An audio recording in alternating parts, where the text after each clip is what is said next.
You've entered Bookstorm. Your favorite authors are here to dive down deep into their best-selling books. Stay tuned to brave the storm.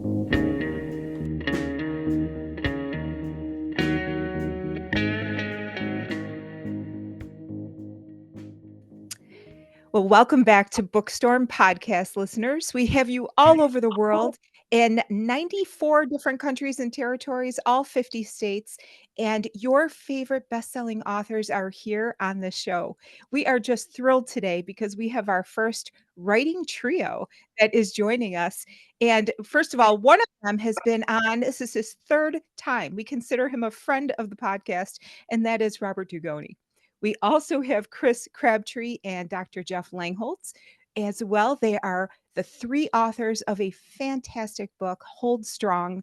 We cannot wait to dive into it, but welcome all of you. Thanks, Kristen. Thanks for having us. Great to be here. Now, we want to talk about this book, but first, I'd like to tell the listeners just a little bit of your background. They always like to hear, some of your experience that went into this story. Now, I'm going to start with Chris Crabtree. Chris, this was very interesting to me. You attended an Indianapolis high school that was actually named after one of Hold Strong's most heroic characters. Which one was that? That's Father Thomas Cecina. I don't remember not knowing who Father Thomas Cecina was. I mean, from the day I was born, I knew that I was going to spend 8 years at St. Simon the Apostle elementary school on the east side of Indianapolis, and I knew I was going to attend 4 years at Cecina Memorial High School.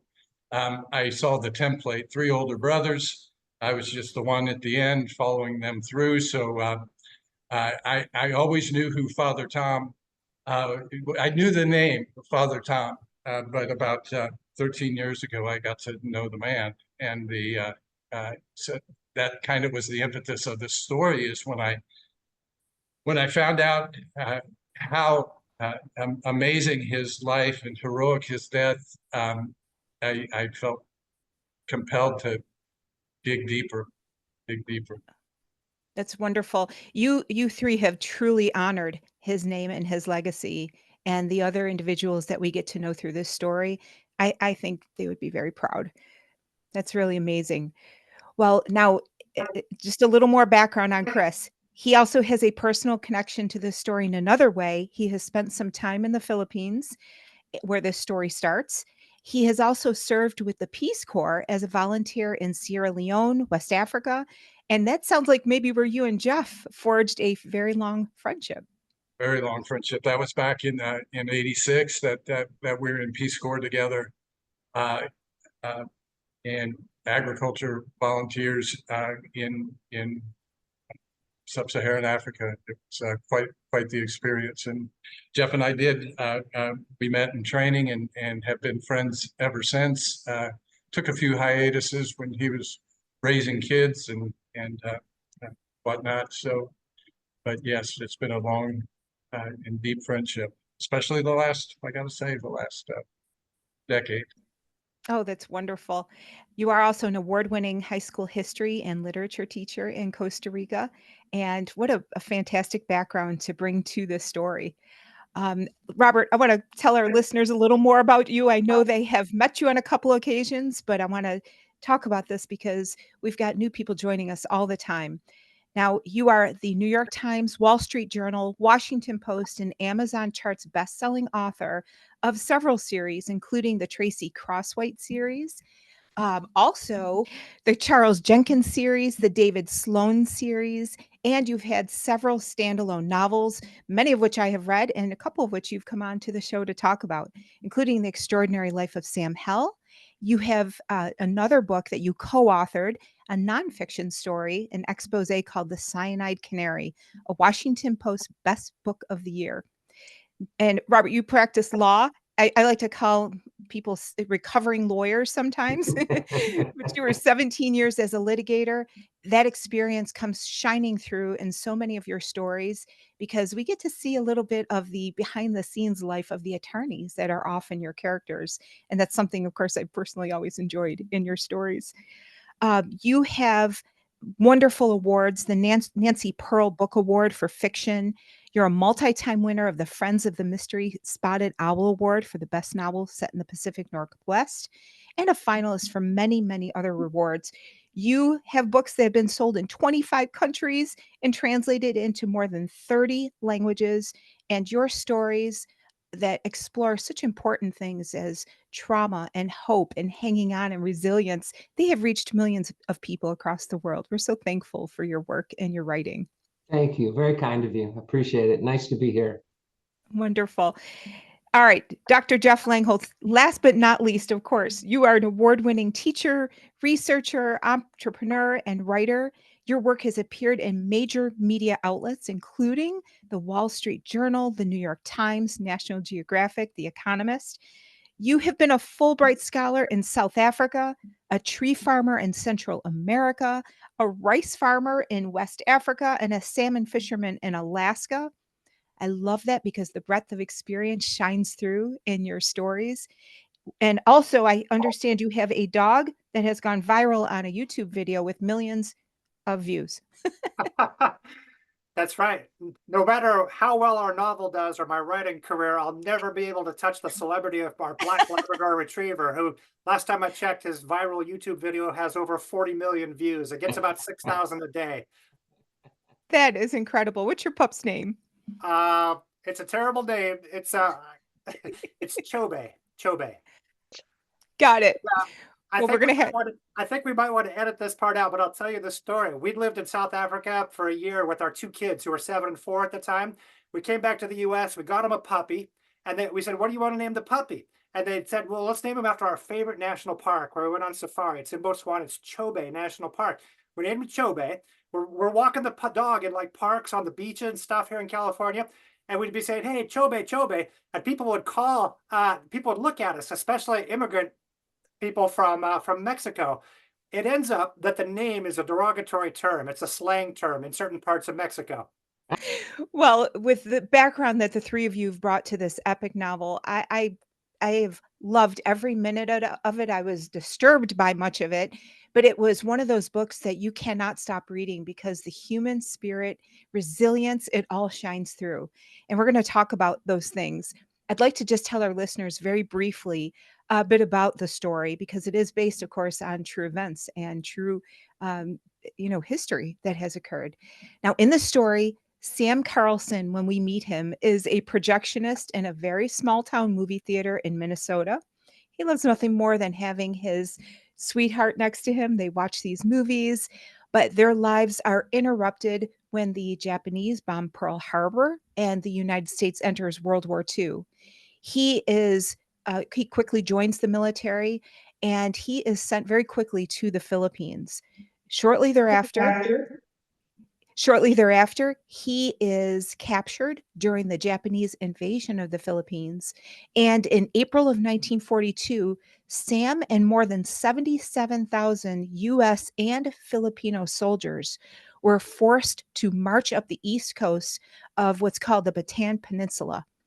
Now, they were brutalized along this march, and we're going to hear a little bit of that throughout the story.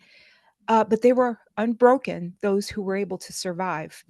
Now, Sam was one of 1,800 very starved, weakened prisoners that were then herded into the cargo hold of a ship that people refer to as the Hell Ship. And I want to make sure I'm pronouncing this right, the Arasan Maru. And their survival is very doubtful. Meanwhile, part of your story takes place back on the mainland in the United States.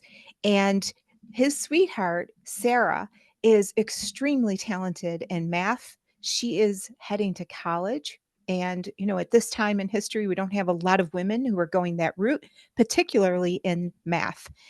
She eventually gets recruited to Washington, D.C. as part of the covert field of code breaking individuals who were there behind the scenes.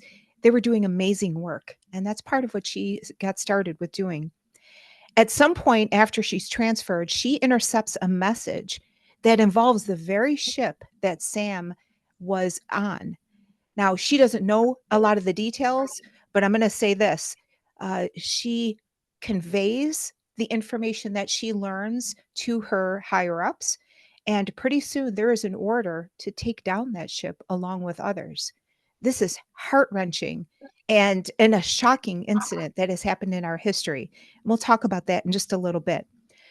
Throughout all of this, though, we see this extraordinary story that unfolds that implicates courage, survival, faith, homecoming, and love. And I can't wait to dive into this story with you. Did you want to So- add anything, by the way, to that background? I think you said it very well. Okay, good. Good, absolutely. So I don't have to repeat, many of the things that you listed, the atrocities they went through, that brutal and inhumane treatment. But after this train ride, they had to walk, and more people were dying, and everything that they went through was absolutely incomprehensible. I was reading, I could not understand how people survived even their first leg of their journey.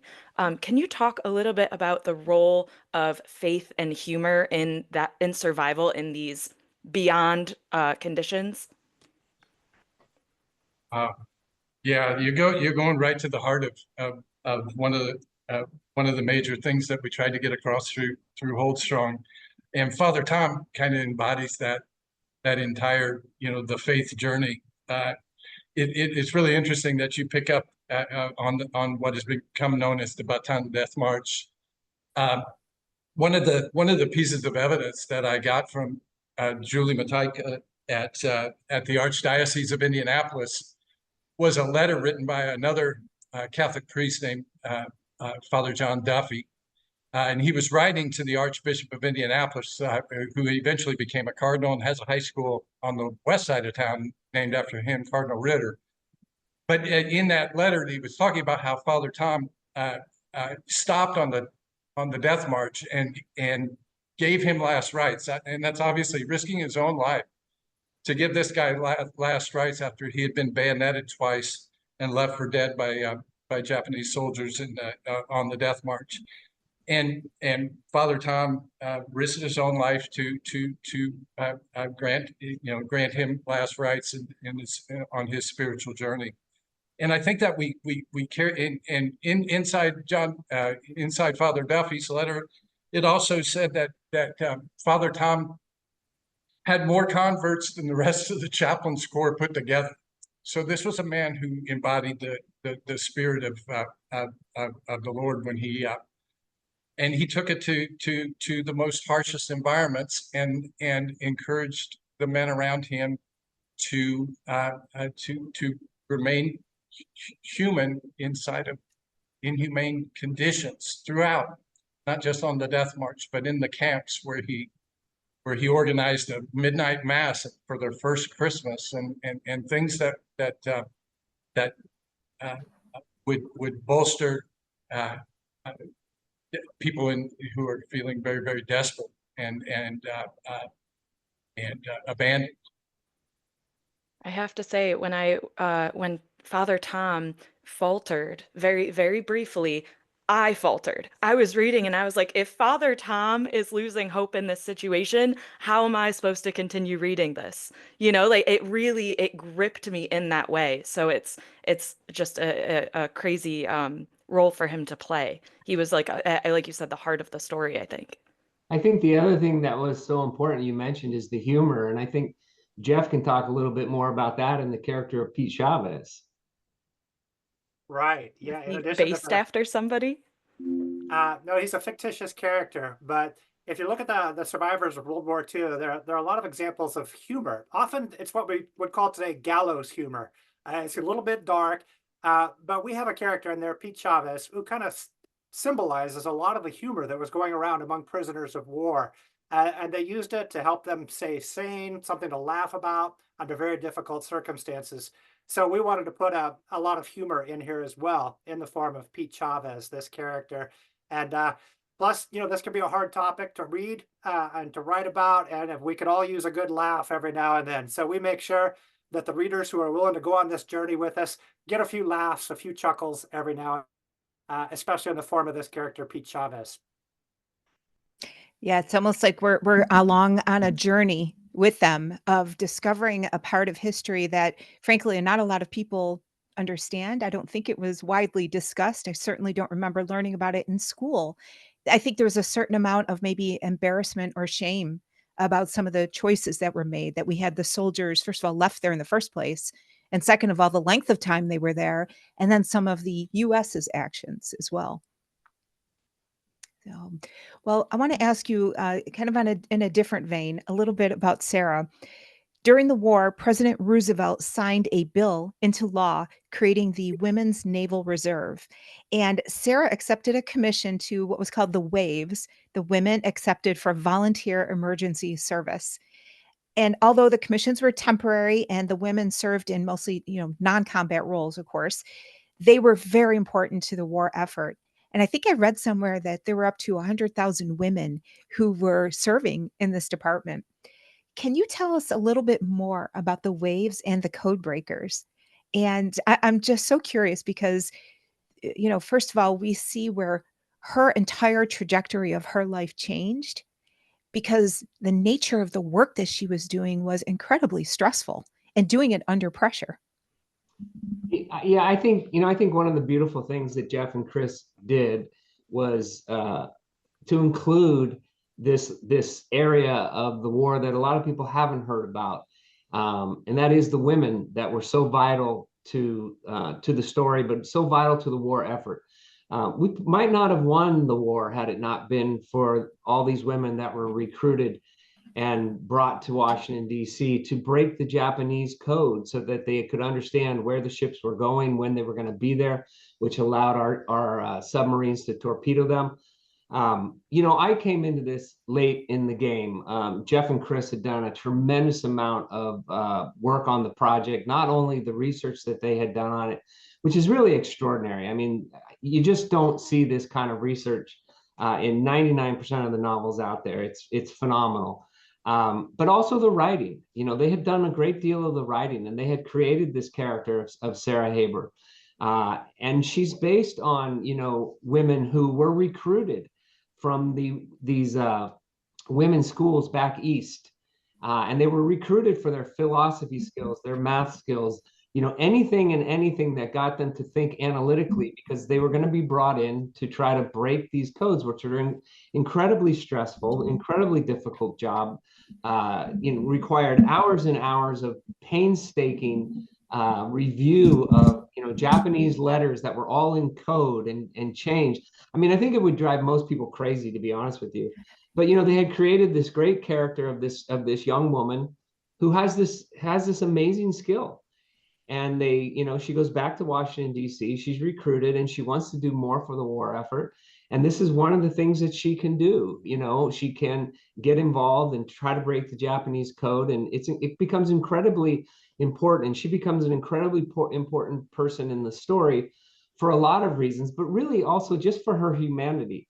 I mean, what Sarah really portrays is that difficult line between holding on, right, holding strong, to something that may not exist anymore. Sam might not be alive. The town that she grew up in is not the same town anymore. Everybody's changed. Everybody's different. So what do you do? Do you go on with your life, or do you stay and you wait? And it's really a beautiful part of the story about her wanting to help this man that she loves, wanting to help the war effort. And she joins the waves. And if your readers and listeners haven't heard about the waves before, it's a fascinating story, and it really is one that is important to the war effort.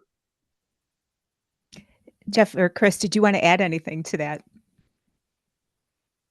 I'll just chime in and say this is one of many examples where we have the Dugoni effect, where Bob Dugoni came in, grabbed the baton and said, I've got this. Bob's a master storyteller, and you read his bio. And our Sarah character, Sarah Haber, the code breaker, when he inherited that character, she needed a lot of depth and a lot of breadth. And he really, really took Sarah's character to a whole new level, as he did for the entire novel. We'd written a pretty decent novel, but it wasn't on the same level as the quality of the underlying story, which is great. And this Sarah is just an example of what Bob did to the overall manuscript, taking it to a whole new level, and we are so grateful. You know, one of the things that I saw in Sarah that the three of you really, really brought out in her is the fact that she represented what was going on in the psyche of Americans, Yeah. right? There was a naivete when we got started. And then by the end of the war, my God, did we have an education, and everything was different, as you pointed out, Robert. Yeah, and I have to give credit where credit is due, and you know that came through really strongly in the research that and the work, the writing work that Chris and Jeff had done. That you can't go back, you can't, and that had to be an incredibly difficult time in this country's history because it was sort of the death of the innocents, you know, between World War II and then the assassination of President Kennedy. I mean, the whole world changed for these people. And we weren't really equipped for it. You know, Jeff has done a tremendous amount of work on PTSD. And, you know, we didn't really know what PTSD was back then. We just thought, oh, everybody's going to come home and it's going to be great. And they're going to go back to their jobs. They're going to go. And I think they did a really fantastic job of portraying that that's not what happened. That's not the way it was. People didn't come home and go back to their jobs. The world had changed and people had to change with it. That was the topic of our discussion just before everyone hopped on. We were just talking about this idea of normal. And when Sarah's officer said, go home, take 2 weeks, and then return, and we'll see the end of this war through. And she was like, I can't even think about that. I can't think about that because this is what's happening. I'm changed. I can't think about what comes next. And at the time, like you mentioned, that PTSD and that mental health aspect of war was not necessarily what I would say researched on or even utilized. And so that question had to come up on, did they compartmentalize? Did these things kind of get pushed to the back of their minds so that they could move forward? Or where do you think their mindset was at following the war? I'll take a stab at that, and then Bob and Chris can join in. But I think Bob's already described a little bit how when you come back, you can't go home because everything's changed, especially if you've been through traumatic things. You're just not going back. And I think that's where this story becomes relevant to everybody, modern readers, anybody who's experienced difficult times. You don't have to be one of the estimated 11 million Americans who have experienced full-on PTSD, but any through really difficult, life-changing things, how do you go on? And I think at the end, Bob is described here again really well. He wrote this part where they come together, they go back apart, they come together, they're battling demons inside and out. And I think we've tried to capture the difficulty that you can punch through. It's going to be, you're different, everybody's different, your life will never be the same, but hopefully you can still make it work and come to peace with it and go on. You know, It's how you take on much of the that. same thing with the Vietnam vets, right? I wrote a book called The World Played Chess. And, you know, probably one of the good things that came out of the Vietnam War was they began to understand what was going on with these vets.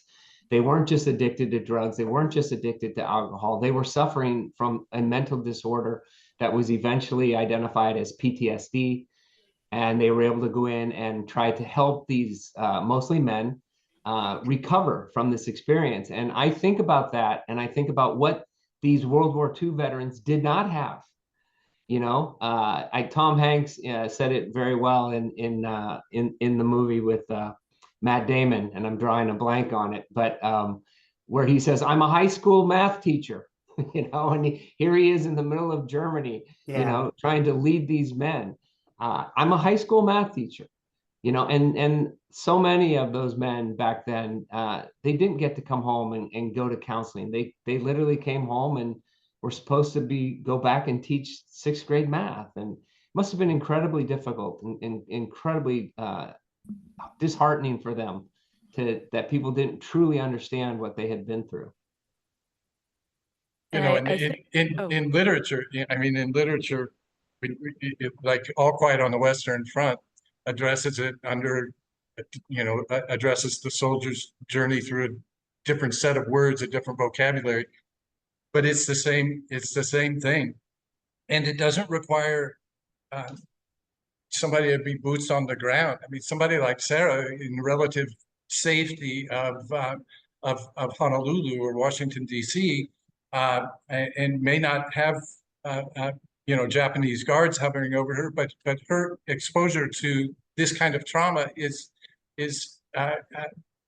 equal. I mean, it's equal. She's also a participant in this conflict and can suffer equally PTSD.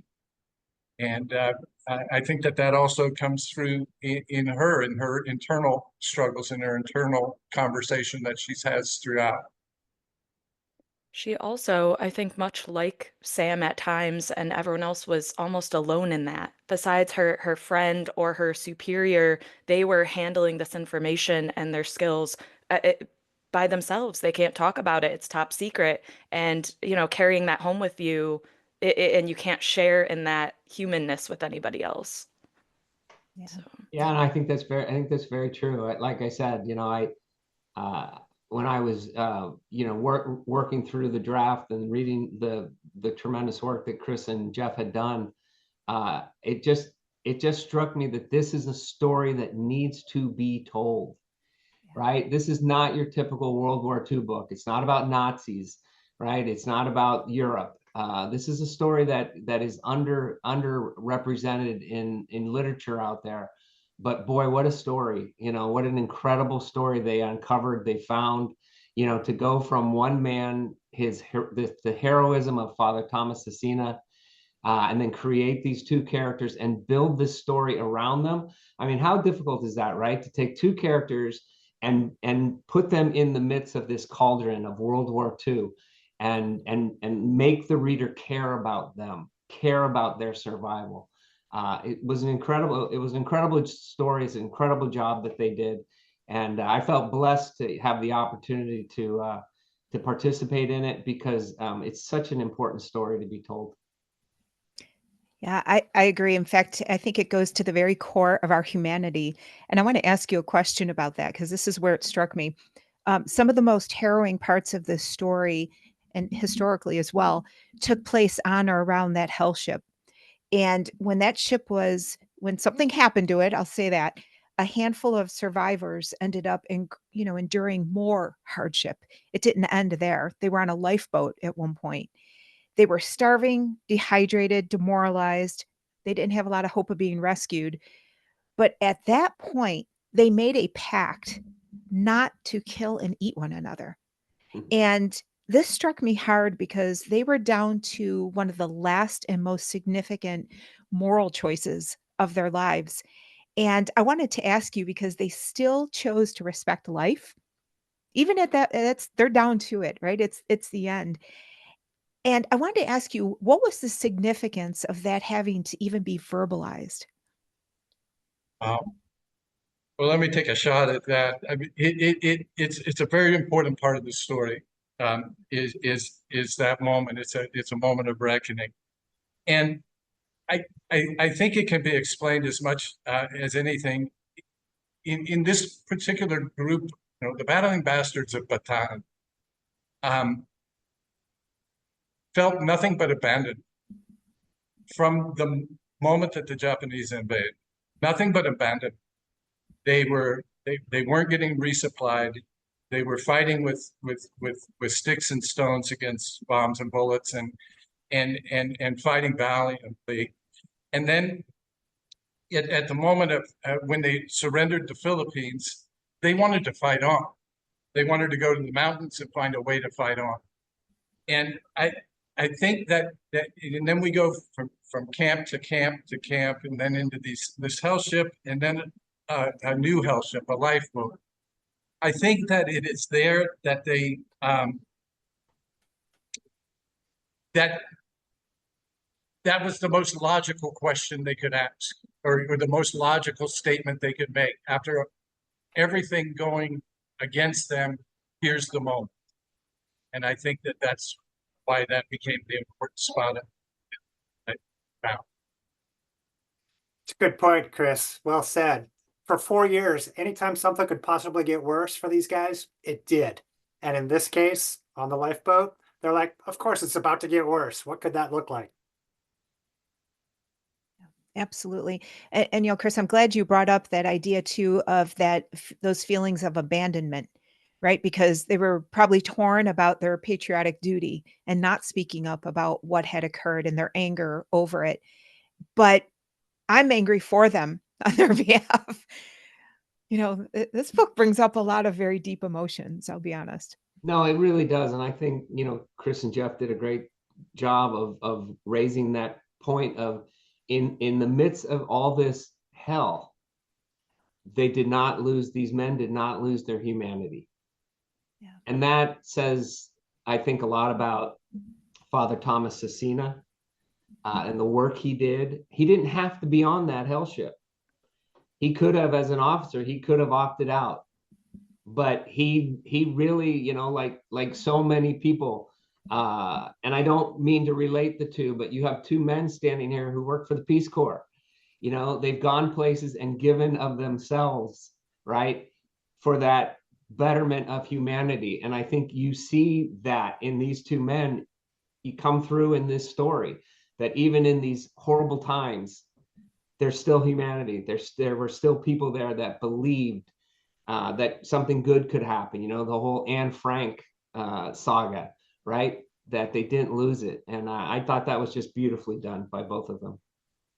I was thinking about the thread of humanity throughout this book, especially earlier when Chris had mentioned when Father Tom pulled away from the march to help somebody on the side. And a line from the book stuck with me so strongly when he went back into the line, the march line, he blended back in with humanity. And that showed me that humanity was not a place, it was not a geographic place, it wasn't a comfort, it was being surrounded with people who knew what you were going through and handling that very gently. And just reading blended back in, it wasn't the guards, it wasn't outside, it was with their people that understood what they were going through. Just struck me. The visual really just struck me. So that was just a really poignant part of the story to me. Interesting. If I could just piggyback on that, we Please hope that do. readers are entertained, informed, and inspired by this book. Entertained because it's a page turner, informed because they learn a chapter of World War II history they never knew about, but also inspired to hold strong against all the struggles that life throws your way. And we have example after example of that in this story. And I hope that's a message, even better, a feeling our readers take away, that they too can hold strong against whatever life throws their way. Thank you so much for that, Jeff. I agree. And we don't want to keep you all because thank you so much for your time, all three of you being here. But we're a little curious if you guys have been working on anything else. I don't know when you would have had the time in the past 11 years to come out with another such a brilliant story, but is there anything on your radar that you're able to tell us about? Well, I have a lot on my radar, but I'm going to let Jeff go first because I think it's very cool, his continuing work on this. Well, Bob, I joke that Bob is a one-man book of the month club. If you have a book of the month club, he can supply you. Actually, it's like a book every 3 months, but so you have to read slower. So he's a beast. He is a machine cranking them out. And for Chris and I, this is a once in a decade, maybe a once in a lifetime thing. But for Bob, it's like 3 times a year thing. So he's incredible. But in my case, I became so obsessed about this chapter of World War II that I'd missed. I took a whole class on World War II. They didn't talk about the hell ships. There's over 100 of these prisoner transport ships, these over 100 hell ships. The Hold Strong story, the Arisan Maru, I would say it ranks right up there among the most incredible. There are a couple others that I think need to be told as soon as possible as well. So I'm working on those other 2 hell ship stories. One of them is the Oryoku Maru. The other one is the Shinyo Maru. And I'm excited. I think they've reached a point where they can't not be told. I can't not work on them. I just have to do it. So I'll be focusing on those. That's amazing. You have 2 readers right here that are waiting. I had a really interesting experience, and I'll just share it quickly. I had a friend pass away, and his mother, I always read my books, and I'd always give him books for her. So after his memorial, she came to my house and I was giving her books and I gave her a copy of Hold Strong. She said, I don't like to read your mysteries. They're too scary. So I gave her a copy of Hold Strong. I said, I think you're really going to like this. It's about a young man who grows up in the Midwest and he joins the National Guard so he doesn't get sent to Europe. And I start relaying the story and she says to me, that was my father. He grew up in Ohio and he joined the National Guard. And then he got sent there and he joined a tank division. And then he got sent to the Philippines. And then he was in the Bataan Death March. And then he was in the prisoner of war camps. And then he was on this Japanese hell ship. I mean, it was mind blowing. It was absolutely mind blowing. And I believe in epiphanies and I believe that God sends messengers to us. And I believe she was sent to me to let me know that this is a true story. This is real, right? This happened to these individuals. And I think it just adds to the depth of the importance of this story being told by Jeff and Chris, because there are so many people like her. She was the daughter who never knew her father, never knew what happened to him. And I was able to call Jeff or email Jeff, and Jeff was able to say, oh yes, we have him, Captain Collins. He was on this ship and he did this and he did that. And, you know, she won't read the book because it's too painful for her, but she gave it to her sons who are still alive. And she wants her grandchildren to read it so they know what happened to their great grandfather. Yeah. Really I have beautiful. chills right now. I have Yeah. chills. Goosebumps. Yeah, it's just beautiful. Really is. I'm Oh sorry my- about your friend, but that is an incredible tie to, I think, a very special story. Yeah. Chris, did you want to maybe give us a little sneak peek of what you're doing? I'm sticking with my day job for the most part. I really love teaching. I've got a few years left. I might have a story or two left inside me. I do not want to go. I do not want to enter the hold of another hell ship again and devote that much time and emotional energy to that. It was hard. I know it was really hard for both of us to have uncovered some of the things that we uncovered. Super proud of what we did. Super happy about everything that's gone down. But I have a great deal of respect for writers and people who can do that. But I also know I know what my limitations are. Yeah. And while I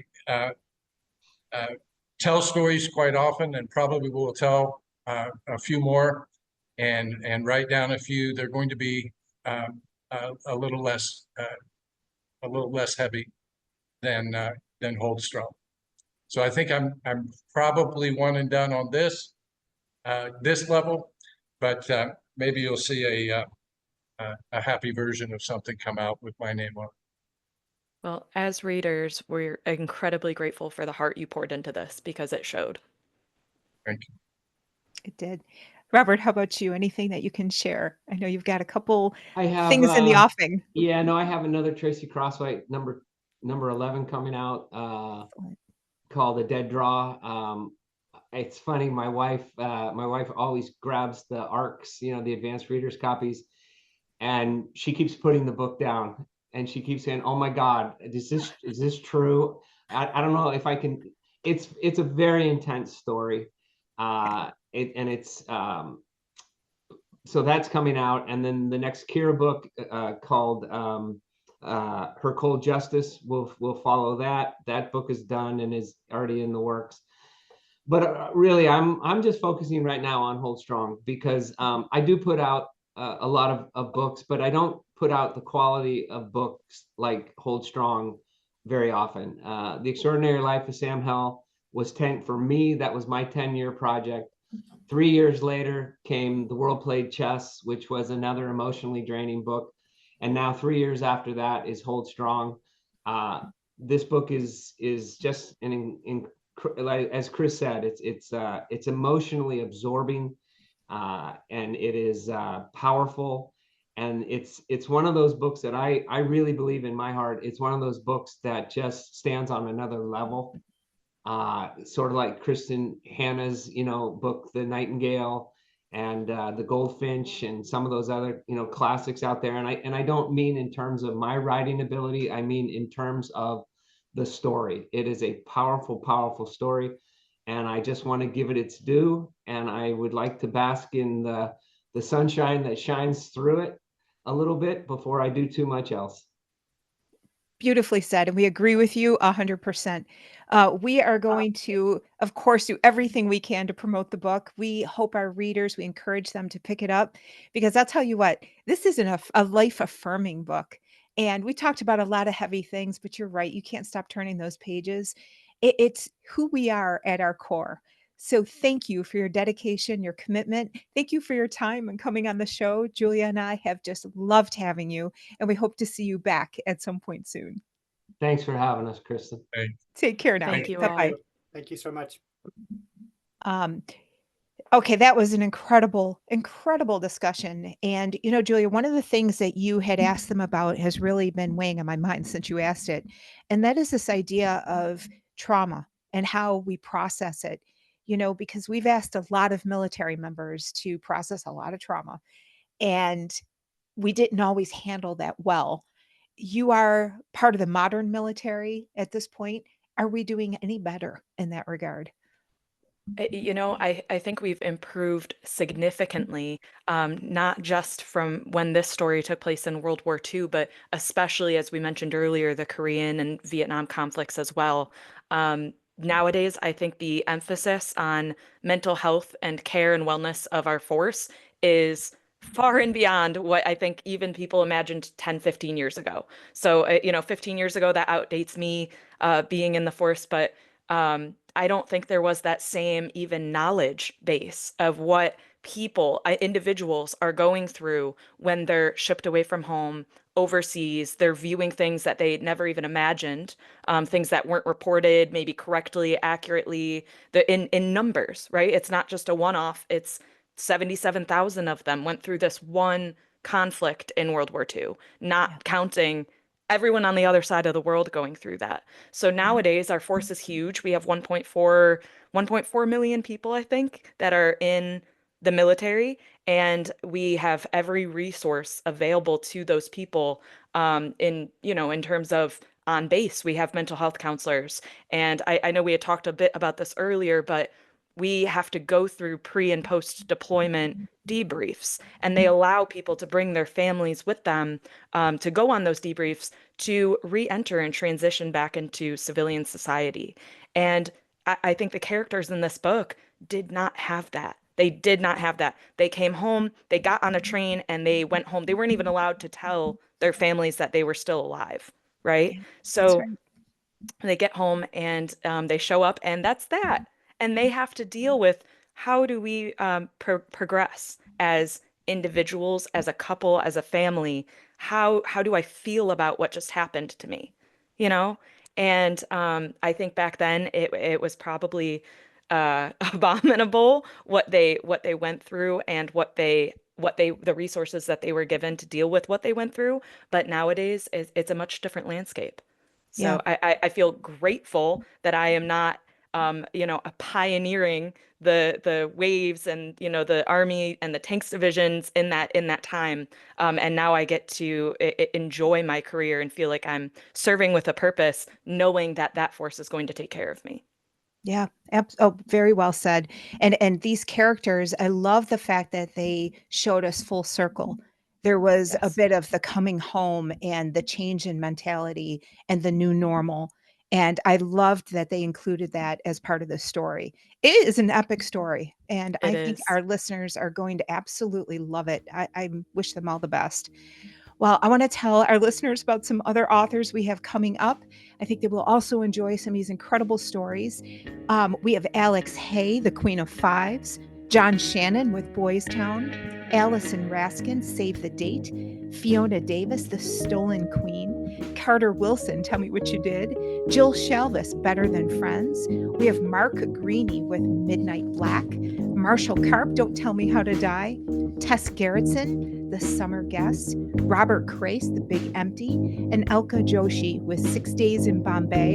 And listeners, we continue to grow every week. We just love that you're on board with us for this ride. I know that you love going down deep with Julia and I to talk to these authors about what's on their mind, what's weighing on them. So stay with us on bookstormpodcast.com. You can find us on Instagram, on X, on TikTok. We are on YouTube where you can see these fantastic authors. And we just absolutely are thankful that you are listening and tuning in. So stay with us because you know the best-selling authors are here on Bookstore Podcast.